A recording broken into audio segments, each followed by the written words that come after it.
तो hello everyone, आज का जो वीडियो है प्रॉपरली बेस्ड होने वाला आपके मिड टर्म एग्जामिनेशन और उसके पेपर पैटर्न के ऊपर। दोस्तों यहाँ पर आज हम लोग जानेंगे कि क्या क्या क्वेश्चंस किस तरीके से हम लोग को एग्जाम में पूछे जा सकते हैं और पेपर पैटर्न मोस्टली किस तरीके से आप लोग को एग्जाम में आता है, वो हम लोग यहाँ पर जानने वाले हैं। अब यहाँ पर सारी चीजों को समझेंगे इसी वीडियो में, तो छोटा सा वीडियो बनने वाला है, तो बने रहना है वीडियो के एंड तक। तो कैसे हैं आप सभी लोग? I hope you are fine.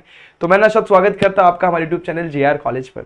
सबसे पहले मैं आपको ये बता दूं कि अभी तक आपने हमें हमारे इंस्टाग्राम आईडीज पे फॉलो नहीं किया तो वहां पे जाके फटाफट से फॉलो कर लो, क्योंकि बहुत सारे डाउट्स आप लोग कमेंट सेक्शन में पूछते हैं और वहां पे रिप्लाई कर नहीं पाते हम लोग। तो आप लोग सिंपली आपके डाउट मेरे साथ इंस्टाग्राम पे शेयर करें ताकि मैं आप लोग के साथ वहां पर भी आपके डाउट क्लियर करने की कोशिश कर सकूं। तो दोस्तों स्टार्ट करते हैं आज का वीडियो। तो आज के वीडियो में हम लोग जानेंगे क्या कि maths paper pattern for mid term examination कैसा होता है। अब यहां पर मैं आप लोगों को बता दूं कि ये जो मिड टर्म एग्जामिनेशन होता है मोस्टली 50 मार्क्स का होता है। हाँ, कुछ कुछ कॉलेजेस इसको 80 मार्क्स का ऑर्गेनाइज करा होता है, लेकिन मोस्ट ऑफ द केसेस में 50 मार्क्स का ही होता है मिड टर्म का एग्जामिनेशन। अच्छा, मैं आप लोगों को बता देना चाहता हूं कि मैं एक स्कूल से जुड़ा हूं, एक कॉलेज से जुड़ा हुआ हूं जहां पर मैं 11-12 के मैथमेटिक्स का प्रोफेसर हूं, जहां पर मैं उन बच्चों को मैथ्स पढ़ाता हूं। तो मुझे जहां तक मुझे पता है कि 50 मार्क्स का पेपर होता है, बट फिर भी आप लोग आपके एक बार प्रोफेसर यानी कॉलेज के टीचर्स जो भी रहेंगे उनसे एक बार कंफर्म कर लेना कि कितने मार्क्स का एग्जाम होने वाला है, और बेटर रेफरेंस के लिए लाइब्रेरी में जाके वहां से आप लोग ना पिछले साल का क्वेश्चन पेपर चेक कर लेना एक बार, तो आप लोग को बेटर अंडरस्टैंडिंग मिल जाएगी। अच्छा, मैं बात करता हूं पेपर पैटर्न की, तो paper pattern usually board type का ही है, बस क्वेश्चन यहां पर रिड्यूस कर दिए जाते हैं। बोर्ड में जो आप लोग का पेपर होता है वो आप लोग का 80 मार्क्स का होता है। यहां पे आप लोग को देखने वाला 50 मार्क्स। पैटर्न एक्जैक्टली सेम है, बट क्वेश्चन यहां पे नंबर ऑफ क्वेश्चन रिड्यूस कर दिए गए। जैसे यहां पर देखोगे तो क्वेश्चन नंबर 1 जो है वो क्वेश्चन नंबर 2 जो है, दोनों भी पूरे के पूरे कंपलसरी क्वेश्चन, इसमें आपको ऑप्शन कभी नहीं मिलेगा। क्वेश्चन नंबर 1 जो है पूरी तरीके से एमसीक्यू बेस्ड क्वेश्चन होता है, और question number 2 sometime MCQ based हो सकता है, और कभी कभी आप लोग को 1 मार्क्स से क्वेश्चन आ जाता है। तो क्वेश्चन नंबर 1 और 2 आप लोग का टोटली कैसा है दोस्तों? कंपलसरी क्वेश्चन है। यहां ध्यान रखना, एक भी क्वेश्चन स्किप नहीं करना। अच्छा, एक और चीज, एमसीक्यूज देखेंगे तो 2 मार्क्स का एक क्वेश्चन पूछता है। तो सर 2 मार्क्स के लिए एमसीक्यू बहुत बढ़िया, लेकिन दोस्तों 2 मार्क्स कट भी तो रहे, उस पर ध्यान देना। अगर 2 मार्क्स आप लोग को मिलने वाले, अगर गलत हो गए तो 2 मार्क्स कट भी जाएंगे, तो फिर 2 मार्क्स कट गए तो आप लोग का पेपर 50 मार्क्स का ना होकर 48 मार्क्स में हो जाएगा। बात को समझने की कोशिश करो। ओके, यहां पर मैं आप लोग को एक और चीज बताना चाहता हूं, इसको समझने की कोशिश करना। क्या? देखो यहां पर एमसीक्यूज के ऊपर जो मैं मोस्टली आप लोग को बताता हूं इंपॉर्टेंट चैप्टर कौन कौन से। यहां पर मेरे पास आप लोग का ये इंडेक्स है। सबसे इंपॉर्टेंट चैप्टर एमसीक्यू के लिए, अगर आप लोग के चैप्टर में प्रोबेबिलिटी डिस्ट्रीब्यूशन आ रहा होगा तो एक क्वेश्चन मान के रखना, बोर्ड के रेफरेंस मतलब बोर्ड के लिए भी और यहाँ पर मिड टर्म के लिए भी वो इंपॉर्टेंट चैप्टर होता है, जिनके एग्जामिनेशन में प्रोबेबिलिटी या फिर बाइनोमियल डिस्ट्रीब्यूशन आ रहा है। एक क्वेश्चन फिक्स आता है 2 मार्क्स के एमसीक्यू, उसे अच्छे तरीके से कर लेना। अच्छा, डिफरेंशिएशन का जो क्वेश्चन है ना, डिफरेंशिएशन का जो क्वेश्चन है उसके ऊपर भी ध्यान देना, वो भी बहुत इंपॉर्टेंट है। डिफरेंशिएशन में क्या होता है, डिफरेंशिएशन के जो क्वेश्चन में से ना एक छोटा सा क्वेश्चन या तो आपको 1 मार्क्स में पूछ लेगा, या तो 2 मार्क्स में तो 100% एक क्वेश्चन आने ही वाला है अगर चैप्टर आ रहा है तो। अब बात करो डिफरेंशिएशन में तो 2 चैप्टर है, तो उनको जरा अच्छे तरीके से कर लेना आप लोग के। मैं बता दूं मैथ्स 2 का ना जो मेन पार्ट कंसीडर कर रहा है ना, यहाँ पे आप लोग का स्टार्टिंग का ही कंसीडर कर रहा है, जिसमें डिफरेंशिएशन, इंटीग्रेशन और आप लोग का आता है डिफरेंशियल इक्वेशन। उन चैप्टर, अगर वो चैप्टर आपके एग्जामिनेशन में होंगे तो उसे जरा अच्छे तरीके से करना।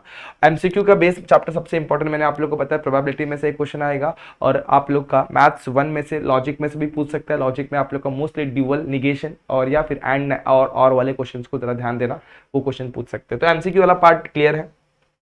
Answer in 1 question, very short answer type question होते हैं, 1 मार्क के क्वेश्चन हो सकते हैं, या फिर सिंपली 1 मार्क से एमसीक्यूज भी हो सकता है, तो उसके ऊपर भी ध्यान देना। समटाइम्स एमसीक्यू ना हो कि सिर्फ फिल इन ब्लैंक्स होता है, ऑप्शंस नहीं दिए होंगे, डायरेक्टली आपको आंसर लिखने बोलेगा या फिर उसे सॉल्व करने बोलेगा। तो 1 मार्क से क्वेश्चन, मान लो कि आप लोग को बोल दिया होगा कि इसको डिफरेंशिएट कर दो, d/dx ऑफ व्हाट, यहाँ पे बोल देगा tan ऑफ x² को डिफरेंशिएट करो, तो ये 1 मार्क्स का क्वेश्चन है जिसको आप लोग डेफिनेटली बहुत आराम से कर सकते हो। तो बहुत सिंपल है, 1 मार्क्स के क्वेश्चन में बहुत इजी क्वेश्चन पूछता है। अच्छा, अब बात करते हैं अपन 1 मार्क्स और 2 मार्क्स का एमसीक्यू तो डन।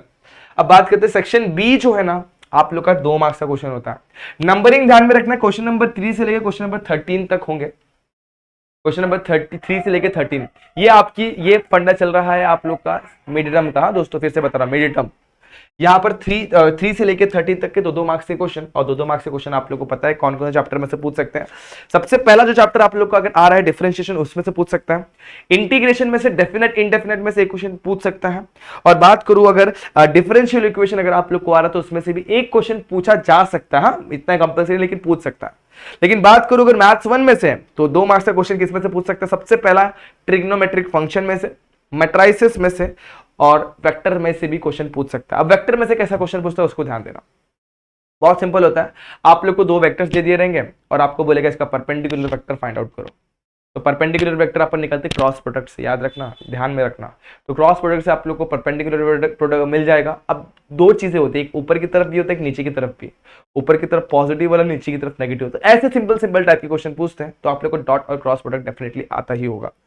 लाइन्स एंड प्लेन भी बहुत इंपॉर्टेंट चैप्टर, तो मुझे नहीं लगता फिलहाल के लिए आप लोग के मिड टर्म में लाइन एंड प्लेन आ रहा होगा। वेक्टर्स तक मेरे हिसाब से आ रहा होगा, तो वेक्टर चैप्टर अच्छे तरीके से करना। 2 मार्क्स में क्वेश्चन में पूछता है। तो 2 मार्क्स के क्वेश्चन बहुत सिंपल है, 8 क्वेश्चन पूछते हैं। अगर एक क्वेश्चन 2 मार्क्स का तो 16 मार्क्स ये हो गया। आगे बात करते हैं सेक्शन सी की तरफ जाते हैं, उसमें आप लोग को पूछता है 14 से लेकर 19 तक के क्वेश्चन। और यहाँ पे शॉर्ट आंसर टाइप 2 है, थोड़ा सा बड़ा क्वेश्चन होता है, 3 मार्क्स के लिए क्वेश्चन पूछे जाते हैं इसमें जो दोस्तों क्वेश्चन जैसे होते हैं ना, इसमें थोड़े से बड़े बड़े सॉल्यूशन आते हैं। जैसे कि आप लोग को मैं बता दूं, थियरम बेस्ड क्वेश्चन इसमें पूछ सकता है। तो चैप्टर नंबर 1 का जो थ्योरम है डिफरेंशिएशन को, उसे अच्छे से कर लेना। आप लोग के मैथ्स 1 में पेयर ऑफ स्ट्रेट लाइन में भी 2 थ्योरम है, उसे अच्छे तरीके से कर लेना। तो वैसे क्वेश्चन इसमें पूछ सकता है, ठीक है। और कैसे क्वेश्चंस, और आप लोग को मैं बता दूं 2 मार्क्स के क्वेश्चन, 3 मार्क्स के क्वेश्चन में आप लोग के क्वेश्चन आ सकते हैं दोस्तों सिंपल डेफिनेट इंटीग्रेशन में से, तो उसे भी अच्छे तरीके से करना, ठीक है। ये तो कुछ चैप्टर से जो बहुत इंपॉर्टेंट, जिसमें 3-3 मार्क्स के क्वेश्चन पूछे जाते हैं। तो 3 मार्क्स के हिसाब से एक क्वेश्चन, देखो दोस्तों एक क्वेश्चन 3 मार्क्स का, 4 क्वेश्चन हमें अटेम्प्ट करने हैं, तो 4 या 12 टोटल कितने मार्क्स हो गए? 12 मार्क्स, ठीक है। अब बचा आप लोग का लास्ट क्वेश्चन, जिसमें आप लोग का लार्ज आंसर टाइप क्वेश्चन होता है। सेक्शन डी जो है यहाँ पर है, 20 से लेकर 23 के क्वेश्चन होते हैं। तो 20, 21, 22, 24, सॉरी 20, 21, 22, 23 4 क्वेश्चन है। 4 में से आपको अटेम्प्ट कितने करने? सिर्फ और सिर्फ 2। बहुत सिंपल है, 4 मार्क्स के कोई भी क्वेश्चन पूछ सकता है। मोस्टली मैं आप लोग को बता दूं कि इंटीग्रेशन में से ही ज्यादा एक क्वेश्चन तो पूछता है। समटाइम कुछ थ्योरम भी आप लोग को कंबाइंड वे में पूछ लेते हैं, मतलब आपको थ्योरम भी सॉल्व करना है, प्लस थ्योरम 3 मार्क्स से हो गया और 1 मार्क्स से एक छोटा सा क्वेश्चन दे देगा, उसको उसके साथ सॉल्व कर लो। तो इंटीग्रेशन में थ्योरम है, डेफिनेट इंटीग्रेशन में भी थ्योरम है। उसमें 4 थ्योरम आप लोग को पूछेंगे दोस्तों। जो 4 प्रॉपर्टीज, 8 प्रॉपर्टीज आपने पढ़ी ना, उसमें से लास्ट के 4 प्रॉपर्टीज अच्छे से कर लेना। तो इस तरीके से आप लोग का ये क्वेश्चन नंबर सेक्शन डी भी कंप्लीट होता है।